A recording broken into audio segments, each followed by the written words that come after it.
Tonight, CBC Investigates has an update on the possible spread of contaminated water in Torbay. That story and Rallies took place all over the province today, demanding that the government make drastic changes to address what protesters call an out-of-control drug epidemic. I'll have that story coming up. A man from Torbay who made guns with a 3D printer is now going to a federal prison. This is CBC Here and Now.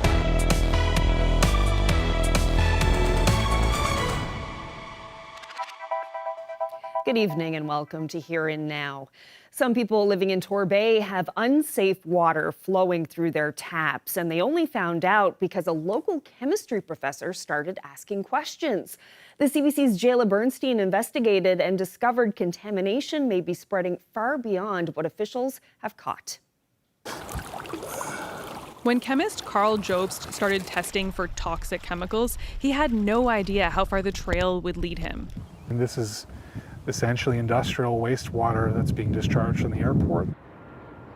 Just on the other side of this fence line here is the St. John's International Airport, and about 1 kilometer from here is where there's a site, a former fire training area, contaminated by forever chemicals, and the culprit there is firefighting foam. Transport Canada is responsible for the site. Last year, it warned people here that forever chemicals, or PFAS, had spread to some wells in this subdivision of Torbay. By doing his own further tests, Jobst has now found contamination in a different area, over 3 kilometers away in a wetland called the Gully. Oh my goodness. Jobst tested this family's tap water. It was within Canada's guidelines, but above stricter maximums set by the United States. They bought a filter, worried about the health effects. Nobody, government-wise, has really been doing anything. It's been a really closed-mouth type of situation, like we've had to look into it ourselves. Jobst found contamination at half of the 15 homes he tested near the Gully. 4 were above Canadian limits and 4 above lower American limits. CBC Investigates had independent testing done at some of the sites, and the results were consistent with his findings. What's more, documents show that over a decade ago, Transport Canada knew contamination was spreading downstream. The local mayor is asking Ottawa to expand testing and provide bottled water.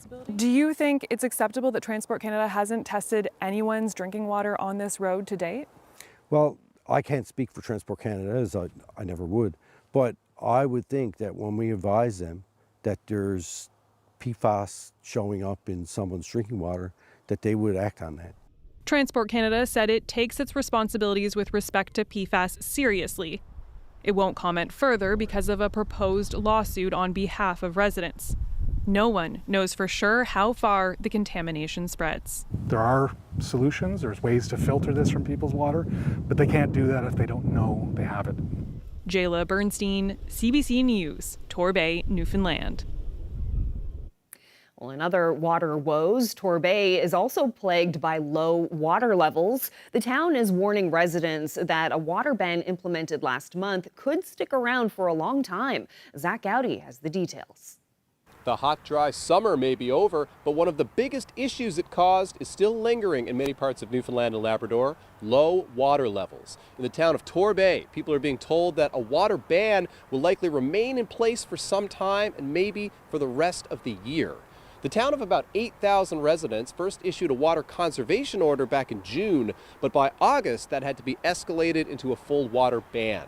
Torbay Mayor Craig Scott says there is a wide range of activities that are included in the water ban. We don't want anybody doing any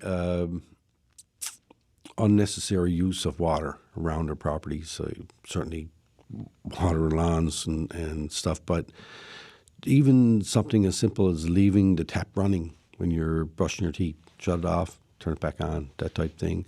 I know it doesn't sound like much, but every little bit helps. The pond is quite low, and it's going to take a while for it to replenish. Just how low is that pond? Well, Scott says normally the water is about 12 feet above the level of the water intake pipe. This summer, the water got down to just 5 feet above the intake pipe. The last time water levels in Torbay were that low was in 2021. In that year, a water ban was implemented in August, and it wasn't lifted until December 23rd. So people in Torbay could be conserving water for months to come. But they're not alone. All across the province, many communities are dealing with a version of the same issue. In central Newfoundland, the Gander River recently got down to some of its lowest levels ever recorded. And earlier this summer, the town of Hughes's Brook in western Newfoundland had to shut off the municipal water altogether during the daytime, turning it back on in the evenings while asking residents to still conserve as much as possible. All over, the cause of the water issues is the same: a hot, dry summer and a winter with very little snow before that. Torbay Mayor Craig Scott says this type of weather and these types of water conservation orders used to be extreme. Now, they may be the new normal. Water conservation is going to have to be part of everybody's thinking in their everyday lives. You know, when it's hot outside, people like to have swim pool, they like to have the hose going or whatever. And I think that we just need to be mindful that, there's consequences if we overuse that water. Scott says people in Torbay have been respecting the rules of the water ban so far, and he hopes that continues as the pond is slowly replenished. Zach Gowdy, CBC News, St. John's. Well, rallies took place across the province today. Protesters are demanding government address drug-related crime and addictions. Around 50 people gathered outside the Confederation building, and the CBC's Abby Cole was there. This is my daughter, Amber Nicole Goss. She's 32. Unfortunately, she's on the roller coaster with drugs. Annette Goss says her daughter continues to live with active addiction, but hasn't been able to get the adequate access to health care and assessments she needs. We're here for her, to show her that we love her and we support her, and when she is ready, we will get her into the treatment center. Goss wants the province to create a new detox and recovery treatment center so people like her daughter can get the help they need sooner. We're here today because we want to support people like my daughter and all the rest of them that are downtown that doesn't have family like us here to help them. Other family members of drug users and people in recovery gathered outside the Confederation building in St. John's to demand the province take drastic action to stop drug crimes. Protesters say there's an addictions epidemic along with a rise in overdose deaths. We must have, right now, as a top priority, above all, on-demand detox, on-demand rehab, long-term sober living homes, so our people have a real chance to heal. We have to have real border and street enforcement to stop the flow of poison into our province. It has to be effective. That means drug-sniffing dogs at every port of entry, marine, air, trucking, and especially Canada Post and through couriers. And with the provincial election just around the corner, some political candidates also shared their thoughts. We definitely need to have, more resources put in to try to catch the drugs when it's coming into this province, as Tina has indicated. We need to have more mental health units in our communities and in our towns, and they are lacking. We need to foster admission to treatment. We need to support long-term sobriety. Yes. CBC requested an interview with Health Minister Krista Lynn Howell to discuss the protesters' demands, but she hasn't yet responded. For now, these advocates hope to see more promises and action from politicians to stop what they say is a drug epidemic in the province. Abby Cole, CBC News, St. John's. I'm Colleen Connors, and this is what the Safe and Sound rally is like in Corner Brook today. About 100 people turned up outside City Hall to share their stories of addictions and recovery. And the main theme amongst the people here today is quicker wait times to get into a recovery facility in this area. But here's the hard truth. In our province, if a person struggling with addiction makes the brave choice to recover today, they will be told they have a 2 to 3 month wait for a rehab bed. This is just not good enough. Because right now, if somebody needs help, you know, when a person reaches out for help, they need it immediately.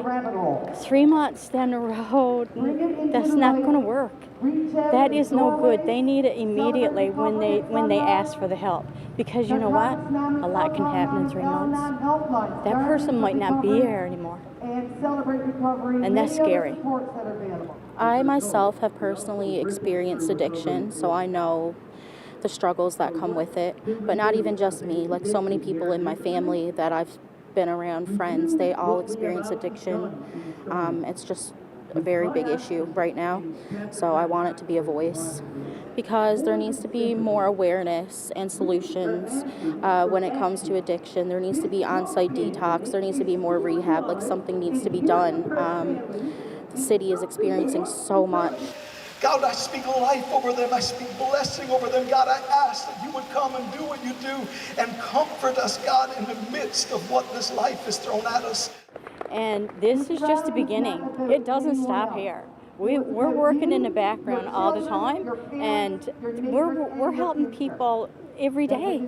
Every day we're getting calls. And today, I think what might come of this today is that we'll be able to help more parents, more families, because that's what they need. And you know, when you go through this, you just look for help, because it is so decimating. This rally became quite emotional today, with many people sharing their personal experiences with addictions and recovery. The main theme, of course, is to break the stigma around it and to get better supports from government for those seeking immediate recovery in a facility. Colleen Connors, CBC News, Corner Brook. Now to news from the courts. A Torbay man is being sent to federal prison for manufacturing guns. It's a first for this province. A St. John's judge handed down his decision this morning. He sentenced Scott Waterman to 7 years in prison, but not before criticizing the province's top prison official. Ariana Kelland reports. It was something Scott Waterman had seen coming. His defense lawyer and Crown agreed on a 7-year sentence before he came to court. And this morning, Judge James Walsh accepted it. It began years earlier, in February 2022. This is organized crime. Our province is not immune to organized crime. Waterman was arrested after police dismantled a gun-making operation in his rented room in Flat Rock. Dozens of guns and other weapons, 3D printers and parts seized by police. He was facing over 140 charges, but pleaded guilty to just 7, including manufacturing firearms, and acknowledged they were intended to be sold. Judge James Walsh called the joint submission a quid pro quo. Waterman's plea avoided what was anticipated to be a lengthy and complex trial that wasn't necessarily a slam dunk case. This isn't Waterman's first time before a judge. In 2014, he was given house arrest for smuggling in tasers from the U.S. Walsh acknowledged that in his decision, along with the dangers of so-called ghost guns. The weapons created using the 3D printer do not have a serial number and are untraceable, he said. They are created to avoid government regulation. But perhaps Walsh's strongest comments were left for Dan Chafe, this province's superintendent of prisons. He admonished Chafe for calling Waterman the gun guy on an official court document, a nickname Waterman says inmates and guards mocked him with. Walsh said Chafe's behavior and that of some guards was inexcusable. Waterman has been given extra credit for time he already served in jail, having taken into account his time at HMP and the St. John's lockup, which is considered unduly harsh. That leaves little more than 6 years left on his sentence. Ariana Kelland, CBC News, St. John's. Well, taking a look at what's going on right now, we've got some areas of rain across the island. There is more of that as we head through the overnight tonight, particularly for the Avalon and then up across parts of Labrador as well. So expect that. The winds are going to pick up tomorrow. We've got some northerly flow as well. That's going to drop the temperatures as we head through the day. So expect some windy conditions for a good chunk of the island. I'll get into that. And then we're going to talk about the precipitation this summer. We all know that it has been dry, but I'll put some numbers to those. We'll talk about the drought conditions. I'll have all that coming up a little later.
Out. The inquiry into the treatment, experiences, and outcomes of Innu and the child protection system continues in Shahjeet this week. Reagan Burden has more. This week at the inquiry, we're hearing from witnesses about the role the federal government had in child protection in Innu communities. But the week began with testimony from Aptet, Ben, Andrew. He spoke about Innu history, culture, and the way that life for Innu changed when they moved from Nujamit to sedentary communities. The answers I have are found in our history and my own experience of that history. I will say that as I look back on our history, even in my lifetime, especially in my lifetime, that as a people, the place that we are now at now is less healthy than when I was born. That's hard to say, but I believe that to be true. Andrew says at 71, his generation is the first to be born on the land and then raised in an Innu village, in a departure from tradition. Andrew asked the inquiry to think about the significance of this and the implications of that abrupt end in just one generation. In the 70s and later, we were living as if we had our legs cut off at the knees.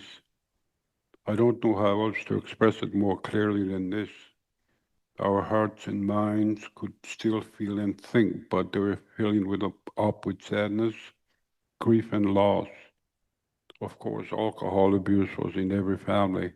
Andrew said that when the Innu moved into communities, the priests did not want them to share Innu cultures, traditions, or speak about Innu spiritual beliefs. He said priests would go as far as to chase people and hit them with sticks if they did so. He said the elders took risks to tell these stories anyways and would often do so while drinking when they had less inhibitions. Andrew would seek them out and drink with them to hear these stories. I am not at all ashamed of this choice. In fact, I was very privileged to be a witness to the Innu Chendot share their wealth of experiences and knowledge. There are so few of my generation still alive who would have had opportunities to hear these stories that I feel like I hold a precious gift. Andrew stressed to the inquiry that Innu history began long before village life, and that history needs to be understood to understand why this inquiry is taking place today. Andrew shared records of some of the first accounts written about Innu by settlers in the 1600s. The records spoke about how settlers then wanted to control the Innu and change their ways to reflect their own. But those records also describes his ancestors as living in what he calls an almost perfect society. Innu living in a good, healthy way, taking care of one another, sharing with one another, and laughing to avoid becoming stressed. It's something he says contrasts with their society today. Andrew is hopeful that his in-depth remarks on the history of the Innu will provide important context for the inquiry in understanding the whole picture. Reagan Burden, CBC News, Shaji. Prime Minister Mark Carney unveiled his list of nation-building projects today. However, nothing from this province made the cut. Neither Gull Island nor Bay du Nord is among Ottawa's fast-tracked projects. But the Churchill Falls and Gull Island developments are briefly mentioned as something that could be included later. Premier John Hogan says he believes that will happen. I certainly look forward to those two projects being on the project list in the near future. I think right now at this stage, the conversations I had with the Prime Minister, and everybody heard him here when he was here in St. John's, talking about the value that the offshore oil industry here in Newfoundland and Labrador can bring with regard to the Bay du Nord project and how much the Churchill project can deliver to Canadians as well. And he certainly used the words nation building project when he referenced both of those. So again, I think we still have a little bit of work to do regards to Equinor sanctioning that project, and I know we have a lot of work to do as well with regards to the Churchill Falls deals. Well, meantime, the federal minister of artificial intelligence says Atlantic Canadians will not be left out of these major projects in the future. A word on the national project. There's nothing for Atlantic Canada. These are the first projects, I think, as the minister said. There'll be lots of chapters. These are the first tranche of them, and I think, as the minister said, there's going to be lots. There's a whole lot of provinces in Atlantic Canada. No project for anyone. This is the first tranche. There's going to be a lot more.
Ashley, I feel like the talk of the summer really was the dry conditions out there, and you now have a better picture about that now? Yeah, you know, we've been talking about the fact that most of us have been in drought conditions for the summer. I mean, we did see some precipitation at times for sure, but the lack of precipitation really leading to some extreme drought conditions. And in fact, the areas that saw the least amount of precipitation were over western Labrador and then again over eastern Newfoundland, where around half of the normal precipitation fell. So that's leading to either severe or extreme drought conditions. Now the S and the L here is either short-term or long-term, so up to 6 months or less than over 6 months.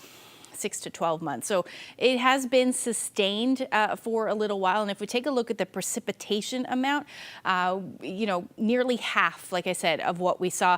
And in fact, the Bonavista area saw its 8th driest summer on record. And those records began in 1956. So there has certainly been, you know, a lack of rainfall for sure. And then I guess we'll see what happens as we continue through the winter. But the forecast looking like the winter will be a little bit more harsh than we've been seeing. So certainly good news as we see a little bit, hopefully a little bit more precipitation than we have been. Today, some of that rain falling thanks to an area of low pressure to our south and one up across Labrador as well. And this one here will bring us some more precipitation as we head through the night tonight and into tomorrow.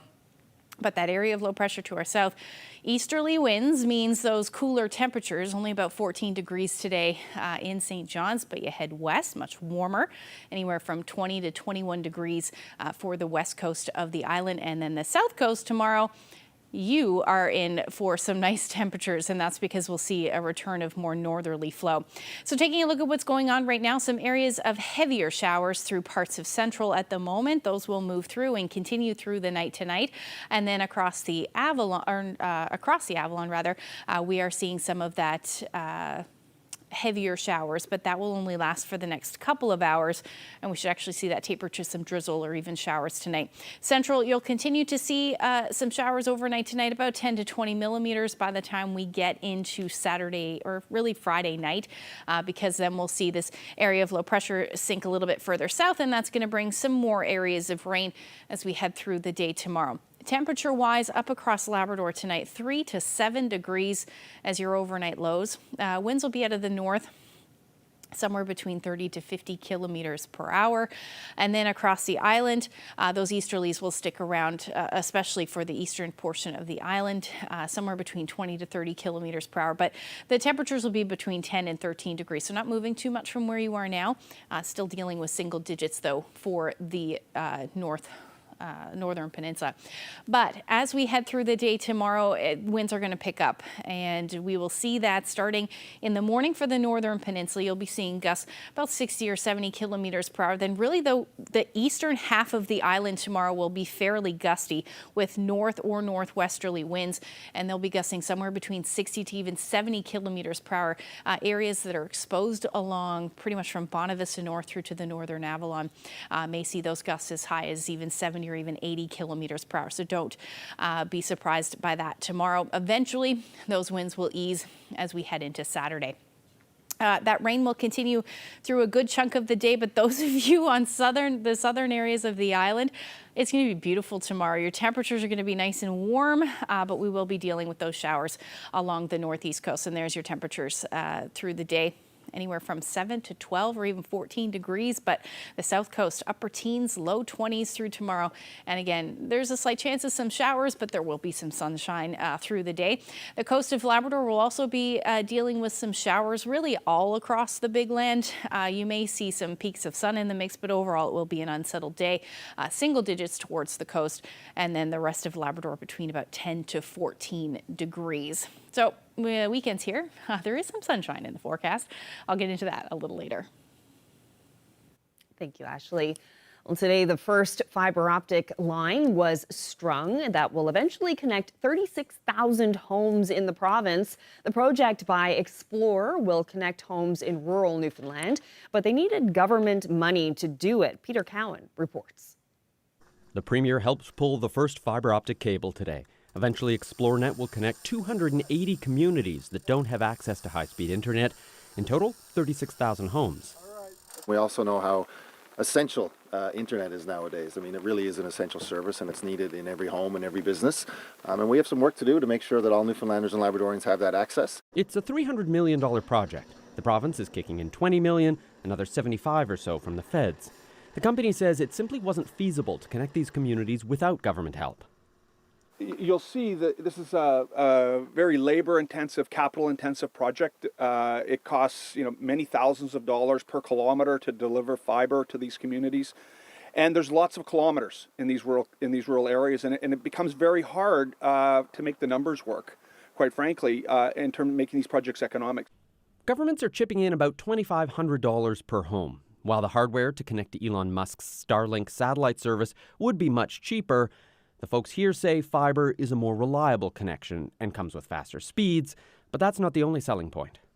There are issues with that technology, most notably that it's not a Canadian solution. It is not a Canadian solution. Explore is a proud Canadian company building connectivity for Canadians, and I think that stands very tall in the logic here.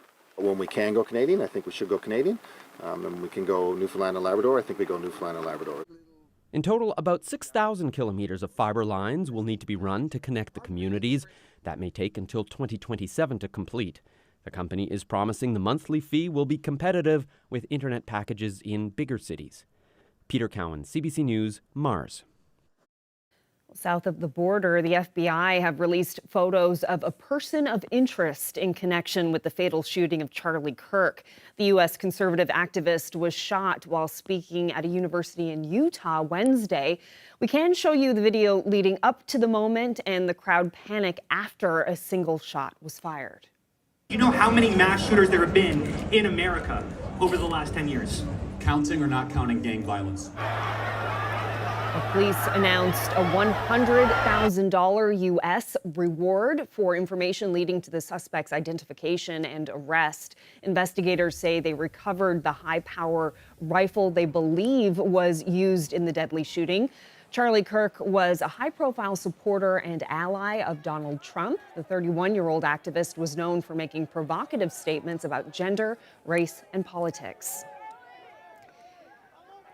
And the shooting of Charlie Kirk is part of a surge in violence against politicians, pundits, activists, and lawmakers in the United States in the past year alone. And there are concerns about the ripple effect of political violence in this country. Rhonda Tulk-Lane is with the Atlantic Chamber of Commerce, and she says businesses and the economy need stability and certainty to thrive. I was lucky enough back in May when I attended the B7 to hear a presentation from the global CEO and president of Edelman Company, and they do a trust barometer. And they've been doing this trust barometer for 25 years, 28 countries, 33,000 people, and one stat really jumped out at me. And then with the news yesterday, I thought it was time that we need to start talking about this. And the stat was that 4 out of 10 people are okay with violence to see change. And when we link that to business, it does cause an alarm and caution because, as we know, business investors, foreign investment look for places and countries that are stable and have certainty when they want to do business. Those stats came from 28 countries. So it's globally, it's happening. So I think we need to start talking about it, and we need to change the way we stand up as leaders. And I'll call on all business leaders because they have a role to play, not only business, government, academia, media, that we're confronting this and talking about it, and to say we're not okay with this type of hostile activism. It's not the way we do business in Canada. It's not the Canada we want, and lay out the kind of Canada that we want, because I think the world really needs more of what Canada has to offer, but we really need to lean in now, and everyone needs to lean in.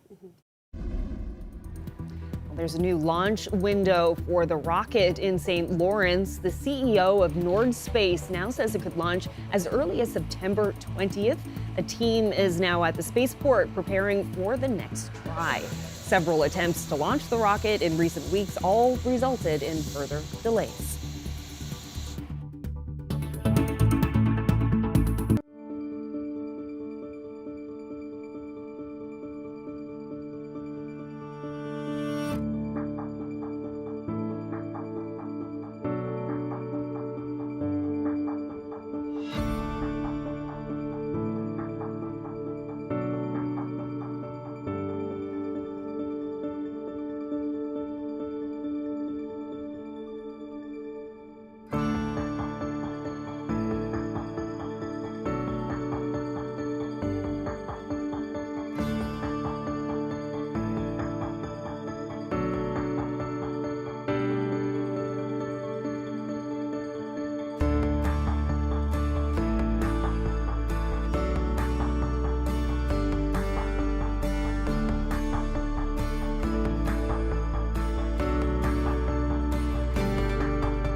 The RCMP says it's investigating the Kingston wildfire as being possibly suspicious, but for now, a lot of questions remain, including what would drive a person to deliberately set a fire in the first place. A criminal behavior researcher at the University of New Brunswick says if there is an arsonist in Conception Bay North, it's hard to say if they'll strike again. It's difficult to say in this particular situation whether it will reoccur or not until it's confirmed that it is likely human action in a deliberate way where someone's maliciously doing this. If that's the case, then there is a higher probability of it recurring. And that's why people, until that person is apprehended, are going to be very apprehensive. Because when something jeopardizes your home, your sense of safety, it's certainly hard to get that back until the guilty party is apprehended and no longer a threat to you. There's many different kinds of motives, and they may differ across the different arsonists. So you might have someone that is very motivated by the thrill and excitement of the fire itself. They get very excited. It stimulates them to watch the fire, to think about the fire growing and evolving and consuming different kinds of things as it burns. The idea of lighting it and planning for that is something that can be very exciting and stimulating. And they're very driven by that rush that they get from that. And sometimes you'll see them stay around to watch the responders that come to put out the fire or deal with that or continue to watch it from afar. Sometimes you'll even get them inserting themselves as volunteer firefighters or these kinds of things to try to be involved in some of the response. So they're kind of drawn by the emergency response as well as the fire. Okay, so the other more common thing is when someone's driven by revenge or anger or resentment. So they're very angry about someone or a group of people and they want to send a message, or they are just trying to take out all that emotion in a way that makes them feel better. And sometimes for various people, it's the setting of fires. And other times it's because they've committed crimes and are trying to cover it up.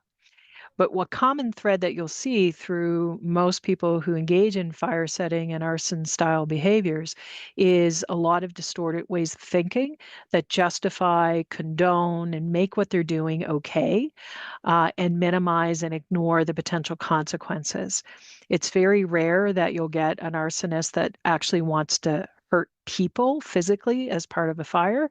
Most of them actually focus on burning things, thinking people aren't going to be injured or that they can control the fire so it's not going to put people's lives at risk. But often fires can get away from them, and that happens anyway. A group of children in Nova Scotia is showing their gratitude to local firefighters tackling wildfires in that province. Every day, Katrina, Wayne, and Marcia Gillis stand along the road near Bridgetown and wave to fire crews as they make their way toward the Long Lake wildfire.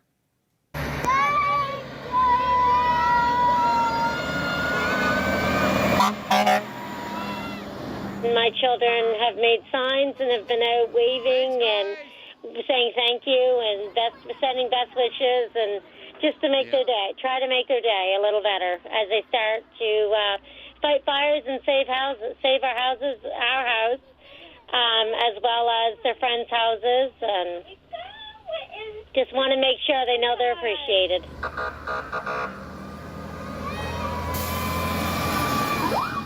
No, it's all you guys wanted to do something. And us just wanting to do something because we couldn't go out and help. Katrina or Marcia, how often have you been out on the side of the road? How often do you go out? Every day. For like about 1 or 2 hours. They said it makes their day, and they said keep doing it. It makes me really happy because it makes me feel that I am helping out. For a very proud mama, that's all, extremely proud. Mama, and my heart could burst. It makes me so proud to see them take the pride and the time. And I mean, we're over 20 days into the fire now, and they haven't missed a beat. First thing in the morning. Well, the provincial NDP continued to roll out campaign promises in advance of the upcoming election. Today, party leader Jim Dinn committed to increasing the minimum wage from $16 to $22 per hour and cutting corporate taxes for small businesses. Living wage advocate Mark Nichols says the increase would help tens of thousands of workers facing difficult financial realities. In St. John's, for example, a minimum wage worker, a single minimum wage worker working full-time hours and living in a one-bedroom apartment is going to pay about 53% of their take-home pay just for rent. So they're going to need more than one paycheck just to pay rent. And that's before they turn on the light or put on the heat. And we all know what's happening right now with the cost of electricity in this province. And I can tell you that, from my own personal experience of childhood poverty, that there is no doubt in my mind that across this province, there are parents who are skipping meals so their children have food to eat.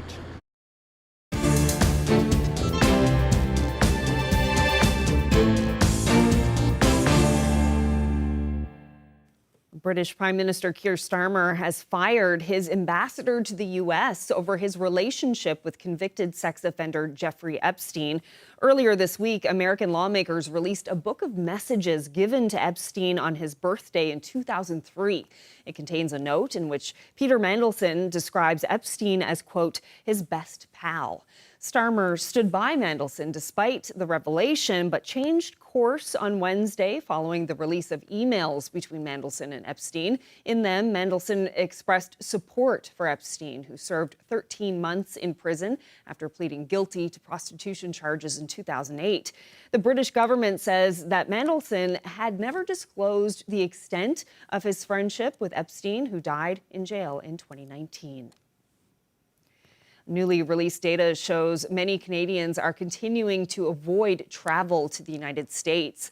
According to StatsCan, the number of Canadians returning from visits to the U.S. by land and air plummeted in August, dropping by 25% for air travel and 34% for car travel compared with the same time last year.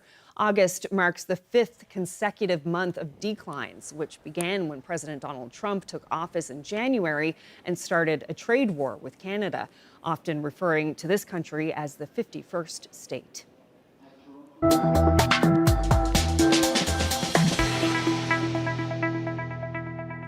Today marks 24 years since the 9/11 terrorist attacks. Nearly 3,000 people were killed after several planes were hijacked and crashed in the United States. That event caused the grounding of flights, many of which made unplanned stops in Gander. And the community welcomed people from all over the world. Take a look at this piece from 2001, which shows how their hospitality helped during a time of great uncertainty. Just an hour after the New York attack, planes started arriving in Gander. Some of these flying students were in the sky at the time. So our time was pretty close to up anyway, but yeah, we had to come down and put the airplane in. The planes are parked in every bit of available space. On board, 6,500 passengers. While local officials figured out what to do, passengers waited on board in 30-degree heat.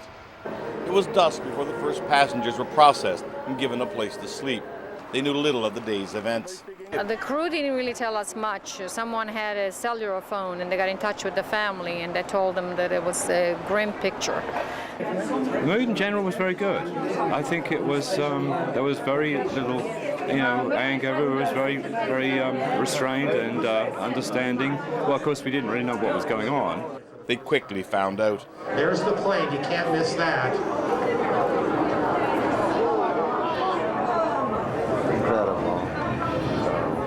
All night, plane by plane, the passengers were allowed to disembark. But there was little anger with their own plight. I think we were just happy to be on the ground at that point, given what we had heard. I was more concerned about the people, the victims, and I felt quite lucky. Every school, church halls, and basements made into makeshift shelters. 750 at this Gander school, many not knowing even where they were. Now a lot of European people know Gander. Never heard before, but now they know. They know of it now. Absolutely. But for many, the important thing was to get the message home to loved ones that they were safe, 2 minutes at a time. No, but for 700 people, 800 people, that's a lot of time. It's a lot of time. Thank you. Thank you. For others, school computers for email. I'm now sending some mails to my sisters and some friends. Let them know you're okay. Oh, yes. Daybreak brought the reality of the task for Gander and all the surrounding communities that chipped in to help. Where's this load of stuff going? Oh, Glenwood. School in Glenwood. At the Salvation Army, a desperate call for help was answered by local residents. The biggest need for food, towels, and bedding. Getting lots of volunteers, lots of donations, blankets, towels, food, and there's still a lot more to do, so we're pushing on. All of what's happening is being appreciated by the unexpected tourist. We're very grateful, and I would hope that Americans would treat Canadians with the same kindness. People in this town, the whole world should be looking at, because we've never been treated. They've done towels, they've given us sheets, and the people in this town should be blessed forever.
A man from Grand Falls, Windsor with terminal cancer is making the most of the time he has left.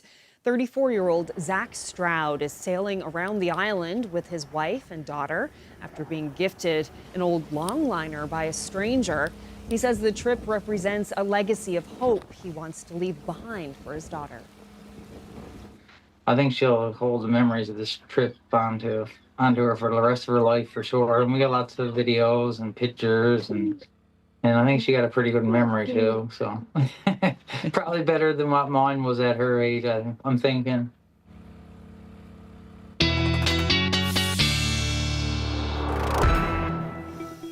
Wow. All right. Well, Ashley, let's have a look at the long-range forecast. How are things looking as we get closer to the weekend? Yeah, so rainy tomorrow, obviously. We're going to see a little bit of sunshine. And then it'll be a fairly quiet start to the weekend for your Saturday. So let's take a look at what's going on there.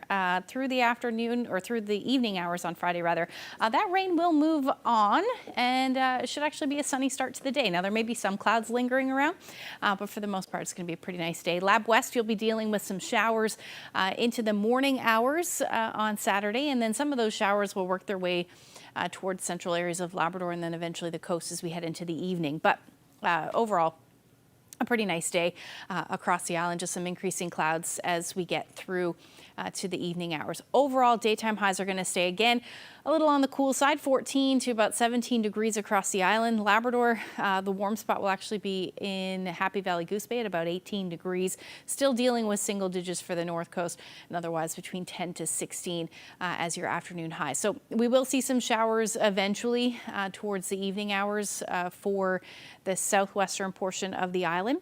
So around Port aux Basques, you'll be seeing some showers. And then we'll see some more showers through the overnight on Saturday for the west coast. And really, most of us will be dealing with some unsettled weather through the day on Sunday, with the exception of central. Your skies will likely just stay cloudy through the day. I don't think you'll see anything, maybe some drizzle, but overall an unsettled day. That will be the story up across Labrador as well into the afternoon. And temperatures will pretty much not move, anywhere from about 9 to 15 degrees for the Big Land, and then across the island between 15 to as much as 18, a little cooler for the northern peninsula, so in the low teens into the afternoon. Now, long-range forecast showing those temperatures staying in the teens, really anywhere from 15 to 16 degrees. Sunday will bring some showers also on Monday. Tuesday at this point looks pretty nice with a high near 16, and our overnight lows dipping anywhere from about 7 to 11 degrees through the overnight. Now for central, you are looking at your temperatures sitting in the teens through the day. You know, a little warmer as we get into Tuesday with some showers to start the week, and in the morning on Tuesday, and then clearing, and then unsettled for western Newfoundland. And then for Labrador, overall, you are looking at your highs in between 11 to 15 degrees with some unsettled weather as well, some showers, and then periods of rain. The story for Monday for western Labrador. Now, our weather photo of the day is taken on the west coast. Another beauty. This is a little bit of a misty morning there. Wow, really misty. On the river there, yeah. Isn't that a great shot? Gorgeous. I thought so too. Thank you, Harrison, for that. If you have any weather photos that you'd like to share with us, we'd love to see them. You can send them to nlphotos@cbc.ca. I guess mist, fog? Yeah. Is it fog? Yeah, fog. I just said misty morning because it's a little misty. Morning, foggy morning, gorgeous morning. That's what right. it is. Yeah, exactly. All right, well, that is it for us on this Thursday evening. Tomorrow's Friday. It is. Yeah, the weekend's Finally. almost here. Hope you have a wonderful evening. Good night.